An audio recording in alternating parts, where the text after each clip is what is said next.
But for whatever reason, all of the numbers are going up. Our numbers last month were a 200% increase from that same time last year.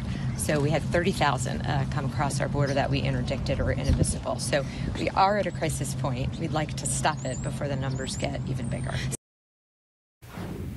The Homeland Security Secretary declaring a crisis point in the fight against illegal border crossers, citing a recent uptick in activity here in the Southwest. This comes on the heels of the president's decision to send National Guard troops to the U.S.-Mexico border to try to help free up Border Patrol agents to focus instead on law enforcement. Team 12's Charlie Etzity verifies the stats when it comes to border crossings.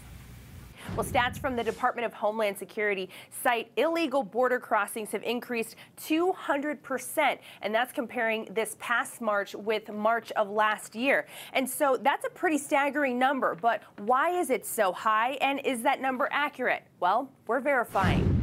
The Department of Homeland Security is reporting more than 37,000 arrests for illegal border crossings along the southwest border all this past month. That's a 37% increase from February and the highest month-to-month increase we've seen since 2011. It seems that the numbers do not pan out. Statistically speaking, we know that current border crossings from Central Americans, and especially Mexican nationals, are at their lowest point that they have in almost 30 years. Ruben Reyes is a local immigration attorney and says he has seen an uptick, but in a different set of numbers. Is a higher detention rate for individuals who in previous administrations would have been released based on posing no danger. The data shows illegal border crossings are actually down 13% so far this year when compared to last year's numbers.